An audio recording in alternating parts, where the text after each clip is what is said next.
Historic houses have certain traits that make them tourist attractions. Sometimes a house served as a prominent place in history, or the house was designed by a well-known architect, or maybe a famous person once lived there. Almost every community contains one or two of these houses, and today we're touring a few notable houses here in Ohio, starting with the Piat Castle Makochik, which has been a tourist attraction in West Liberty for decades. It may be in the middle of nowhere, but it's packed with history. See for yourself.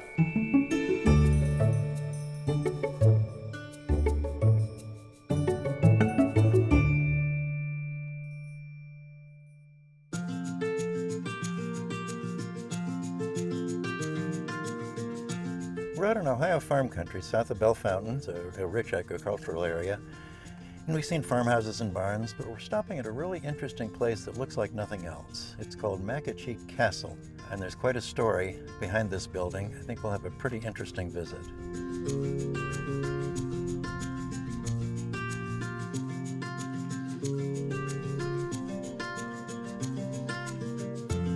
Hello, Margaret. Hi, Jeff. How are you? Good to see you. Fine, thank you. Nice And to Jim, see you. good to see you. Nice to see you, Jeff. It's been so long since high school. 60-some years back in Connecticut. Who knew we'd end up in Ohio? And I certainly didn't. I didn't either. And interesting places in Ohio, such as Makochik Castle. And your family, the Piat family, is a Cincinnati family, is that right? That's right. Benjamin and Elizabeth married in Cincinnati in 1803 when Ohio became a state, sold land in Cincinnati and bought land here, and established a 1,700-acre farm here with a lot of help. And so they cleared the land and began, it was a diversified farm, very complex. This particular house wasn't built that early, was it? It was later. No, this house was built by his son Abram. So Abram was 6 years old when the family came here, and he built this house when he was about 50 years old. The limestone and the wood actually all came from the land. The quarry for the limestone is only a mile from us, and without too much work. It was an outcropping, so they didn't have to mine.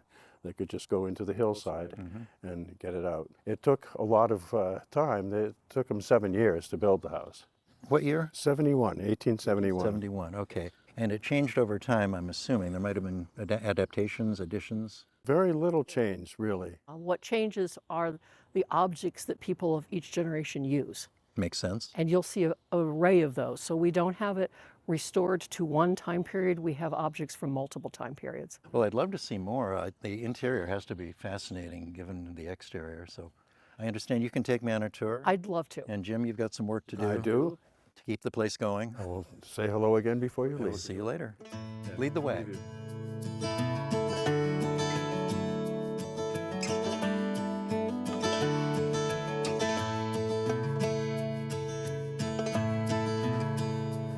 Well, I don't think I've seen trim quite like this in any historic house I've been in. People comment on it all the time. It's such a surprise. I think these really extreme triangles are interesting to people, and we believe they were inspired by another interior detail in the drawing room, which I'll show you later.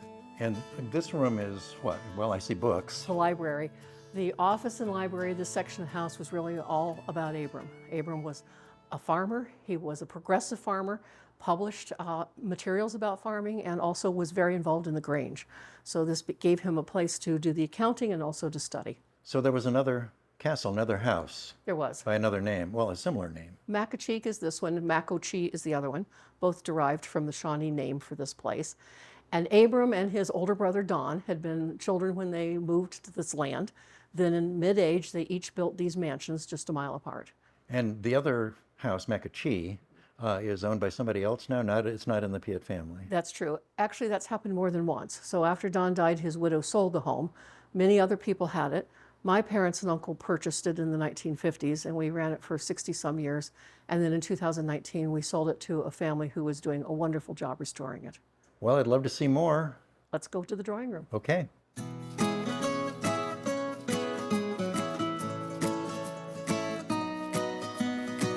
What a beautiful room.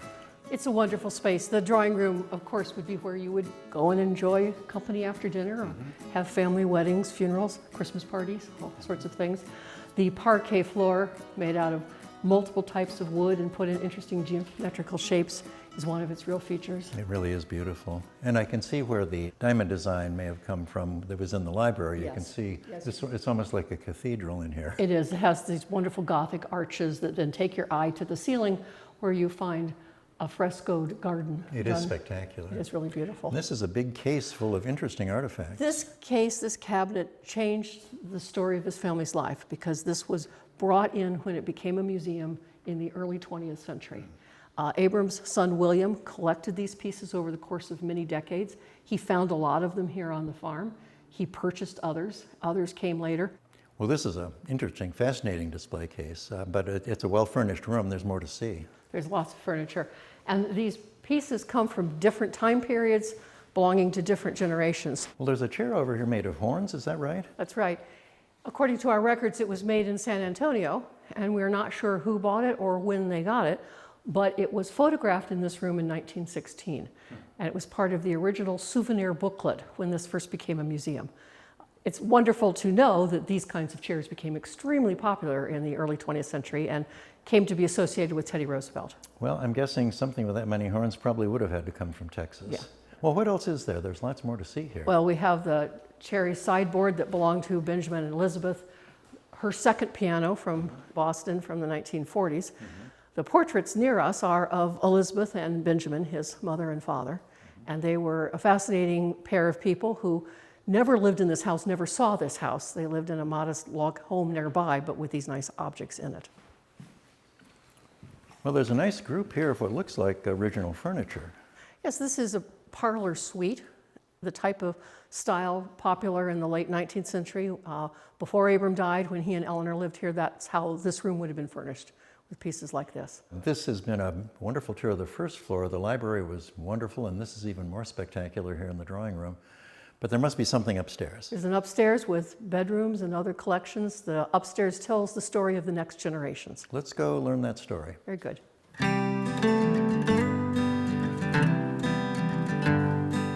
Marco, where are there channels on either side of the stairs? They were dust channels. They made it possible to sweep the dirt from either side, and then it would go right down the dust channels.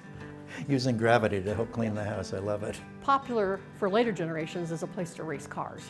Well, the hall itself is quite a space. Another wonderful painted ceiling. Yes, with nice Greek features. A nice wide hall. This was originally the master bedroom suite. So Abram and Eleanor had a bedroom and an upper parlor. However, the story of this family over time is that more and more of the family members started to live here. So by 1900, it had moved to 20 people living here. And at that point, it was necessary to have another bedroom. In fact, that's where my father was born. That room right there. Yeah. Quite a story. Yeah. Well, everything is well furnished. I mean, all the furnishings tell stories. What other things will people see if they look at the different bedrooms? Well, in the bedroom, you'll see more items related to the children who grew up here in the 20th century, some interesting things related to personal stories, the woman who was hurt in a train accident and how her nephew helped her regain strength with a physical therapy machine. And then in one of the rooms, we have a military collection that shows items that people brought home from battle, starting at the American Revolution and ending with the Korean conflict. We also have an archive in one of the rooms, and that's where we study the papers. We have probably 20,000 documents related to individuals in this family. And all of that was here in both houses, either house, but it was all here? It was all here. It was just like people who take their birthday cards and put them in a box somewhere. And so they were all stuck in dressers and drawers and boxes, and we've just been very slowly taking them out and studying them and archiving them. So it's been a treasure hunt over the years. It has been. Well, we've seen the first and second floors. I guess that's about it for our tour. Oh, no, wait. There's one more thing I'd like to show you. I'm happy to do it.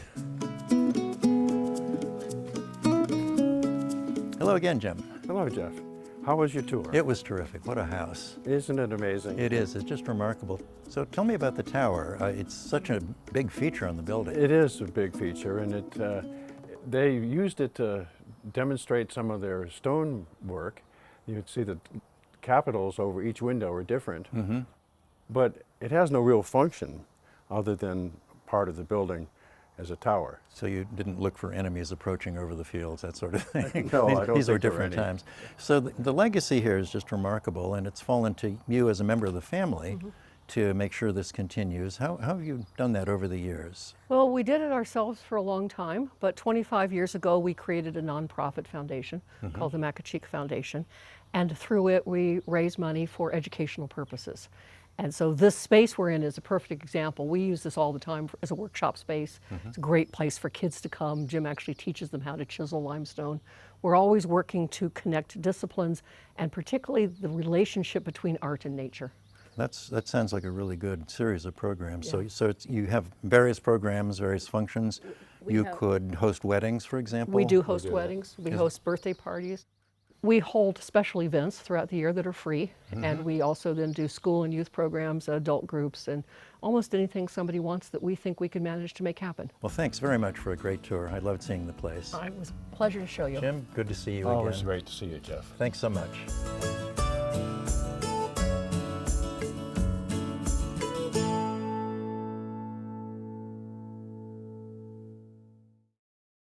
There's not much more I'll need to say once I introduce this next house we're touring, except that it was once home to a famous astronaut who grew up right here in Ohio.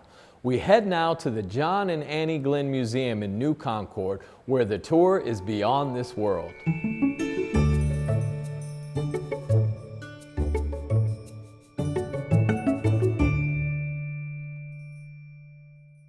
Today I know that I seem to be standing alone on this great platform, just as I seem to be alone in the cockpit of the Friendship 7 spacecraft. But I'm not. There were with me then and with me now thousands of Americans and many hundreds of citizens of many countries around the world who contributed to this truly international undertaking voluntarily and in a spirit of cooperation and understanding. As our knowledge of this universe in which we live increases, may God grant us the wisdom and guidance to use it wisely.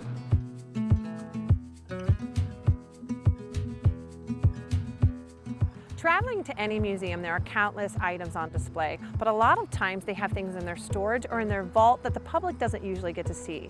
Well, today we're at the John and Annie Glenn Museum in New Concord, Ohio, where they have items in their vault that they're going to bring out for us to look at, and I'm looking forward to seeing what they have.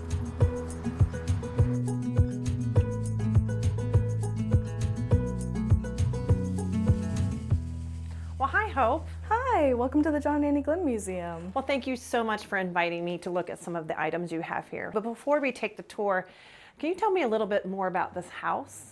Yeah, so originally the house wasn't in this position. They've actually moved it twice. When John was 2 years old, his dad built it about a mile east of here, above an S bridge. Then when they widened Route 40 in the 40s, they moved it to sit on 83. It sat there for quite a few years until we got it in 2001 to make it a museum, but it was in a residential area, so we moved it down here to make it just a little more accessible. So in the timeline of John Glenn, when did he live in this house? So he lived from 2 to 20 years old here. He enters the military after Pearl Harbor, and then you could say he lived here. I mean, it's where his parents were, and when he came home, he would be here, but they often would move around to different places, or he'd be stationed somewhere with his wife and kids. Well, can we go start the tour? Yes, of course. Great.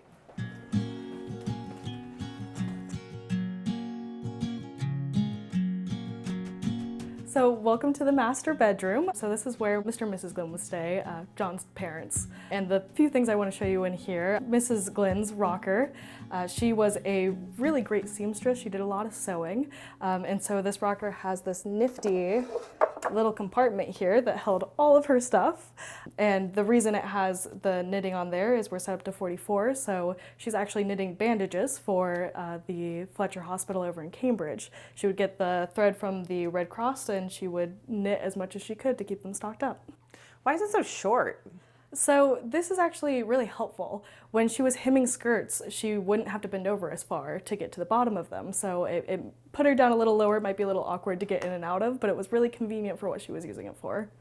This is her sewing bird, and it looks a little funky, but the mouth you would put your extra spare pieces of cloth in, and this part up here you'd put your pins and things, and it would just tighten onto the edge of a dresser or something. That way you're not losing those things. What a great item. Yeah. Is there anything else in here of hers? Is this pretty much what you have? Yeah, so this is all original to her, including her sewing basket there, but this is really all that's hers in this room. This is great. Do you have another place to show me? Yes, of course.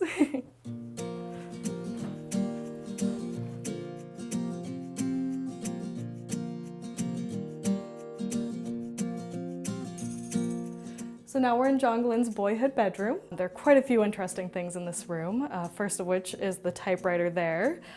So this wouldn't have really sat in his bedroom. It was more useful down at Mr. Glenn's plumbing company. They would use it to type up the receipts and things. John did recall that the 1 didn't work, so he always had to use the lowercase l anytime someone had a 1 in their cashing out. We also have his boyhood tricycle here. This is something he would ride in parades all the time. And actually, last time it went through a parade, it was put on a wagon and pulled down Main Street back in 2002 for the Memorial Day Parade, which was also our opening day. So we got to sort of bring history out to the community that day for that. We also have this radio here, and that isn't actually John's, though he did own it for a little bit. It's Annie's. When she was a freshman in college, she got the mumps, and she was quarantined to her bedroom, and so John made sure that he saved up enough money by selling rhubarb to buy that for her, and he actually snuck it through the window to her. Well, is there anything else in this room that was John's? Yes, so there's this train set over here. The way that they did Christmas was a little bit different than we do it today. Because they didn't have a whole lot of money, what they did is they bought him the track and the starter engine one Christmas. The next Christmas he would get the next car, maybe a little bit more track, the next Christmas and so on, and they did that for quite some time. Definitely not how we do Christmas today, right? No. Well, this is a great room. I'm sure you have more to show me. Yes, I do.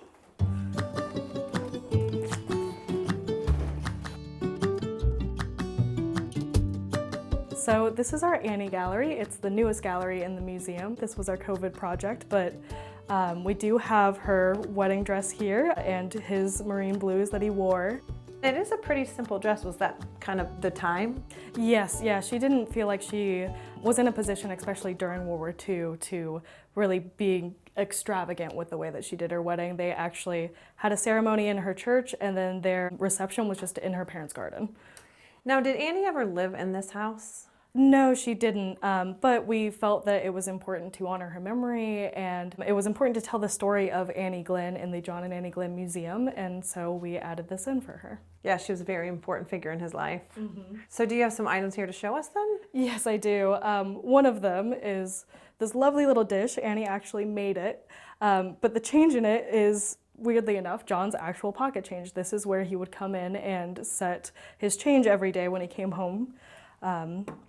We also have these notes here. So Annie, she had a severe stutter. Her father did too. And when she gets old enough and feels secure enough, she goes to Hollins College of Communication and Research, and they enter her into their speech therapy program where they treat it more like a physical issue than a mental one.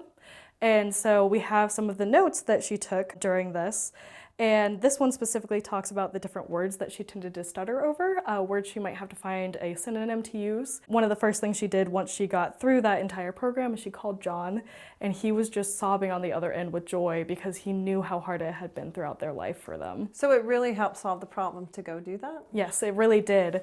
And as soon as she gets her voice, she starts using it. She goes to John's engagements for him. She goes and does speaking. They actually name an award after her for those that have communication issues, but they still continue to be in the public. That's a great story. And I see these beautiful dishes over here. Yes, so these they got when John was not even an astronaut yet. He was in the Air Force and he was doing some test pilotry. He was on a show called Name That Tune.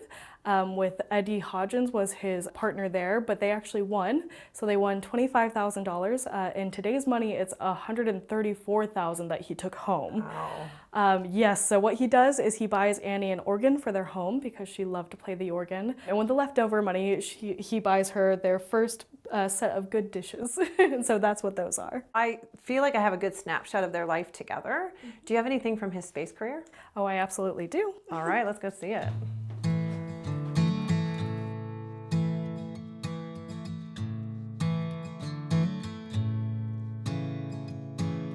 So this is many of our rooms that feature John's space career and what he did. This here is not, unfortunately, the suit that he took into space, but it is the one he changed into when he came back. So he ends up splashing down into the Atlantic, sort of as a cushion to get him back into Earth. When he gets helicoptered out and onto a boat, he changes into this. He did get to choose his footwear, and though those might look really familiar, they look a lot like Converse. They're actually a different brand called Randy Pedix. There's a very famous photo of him with his feet kicked up. And you can tell that the logo there is just a little bit off from your normal Converse or Chuck Taylors. That must have been the style of the time then. Yes, absolutely. So what's behind you right now? So this is a third size replica of his actual shuttles. And so it is a good way to sort of understand how big and how small John is in comparison to the ship he was in. How big was he? So he was 5'11". To be a Mercury astronaut, you had to be taller than 5'7", but shorter than 6 foot so that you could actually fit in the capsule. So he just barely squeaked by with that 5'11". That's amazing that he fit in that. So this is sort of a representation of the items that the public does get to see, but do you have anything in your vault that you could show us? Yes, let's go. All right.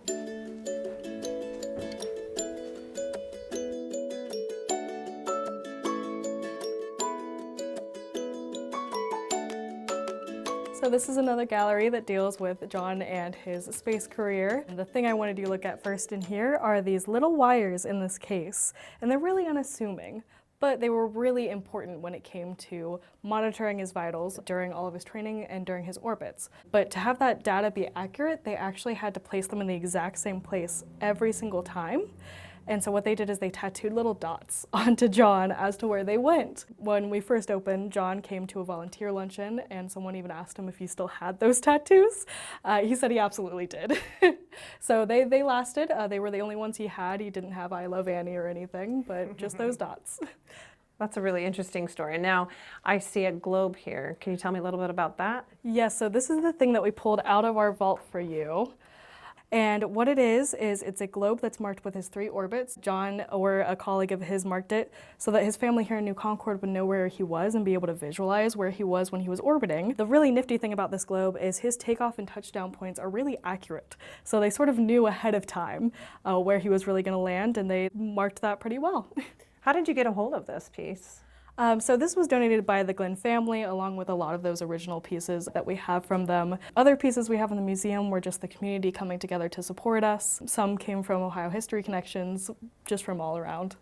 So you talked about how the community has also donated these things.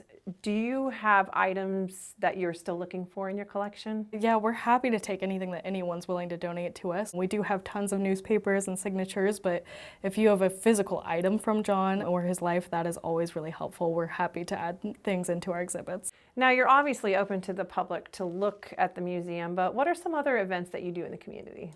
So we host Space Days here, where we have a bunch of little kids come through and they do space activities. They get a tour of the house. It's themed every year, and it's a day-long camp for them. We do walkthrough tours during most community events, so the Christmas parade or the Fireman's Festival here in town, we do events with that too.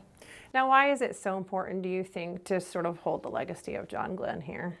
John had a major impact in a lot of Americans' lives, and honestly on the foundation of America itself being built up during the space race. Every time I hear a volunteer come through and they tell a story of how he impacted their life, he was kind to them, made them feel good as a person, that's what we want to do here, is continue that legacy of his kindness.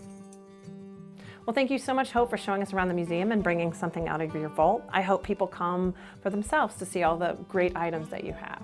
Yeah, and thank you for coming. I hope you get a chance to come back through.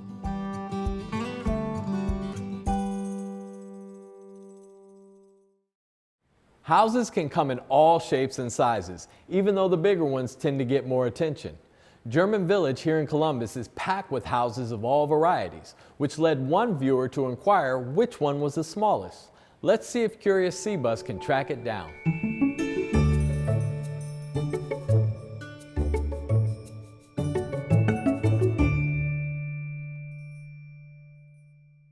WOSU's Curious Seabus answers your questions about our region, its history, and its people. Columbus's historic German Village neighborhood certainly has its fair share of stately mansions, but the area is better known for its small, cozy brick cottages. That leads to today's question from Sherry Ray. She wants to know, what is the smallest home in German Village and how many square feet is it? Now, the reason so many of the houses in German Village are small is that when the area was first populated, it was actually south of the city limits. The land was cheap and it was parceled into smaller lots that brick masons, brewery workers, and other German immigrants could afford in the mid-19th century. The area thrived for decades. Over 100 years later, however, the neighborhood was in decline and under threat from demolition and new construction. But thanks to heroic preservation efforts and the creation of the German Village Society, the neighborhood was revitalized and designated as a historic district by the city. That means there are restrictions on what can be built. So homeowners devised creative ways to add more space to the historic buildings while preserving the unique character of the neighborhood. Though many homes have been added onto, some pristine cottages remain more or less as they were decades ago. Which brings us back to the question of the smallest house. While German Village is famous for brick, the smallest home is actually a quaint wooden cottage. According to county records, the house is just 504 square feet. Documents at the German Village Society show that the building was constructed around 1911. It spent its first few years as a doctor's office and became a residence and rental property in 1915, which it remains to this day. Do you have a question for Curious C-Bus? Head to wosu.org/curious to submit your idea. Your question could become the next Curious C-Bus story.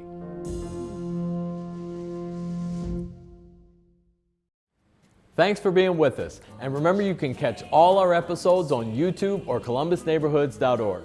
Plus see our stories on the WOSU mobile app, and you can follow us on social media. We'll see you back here next week on Columbus Neighborhoods.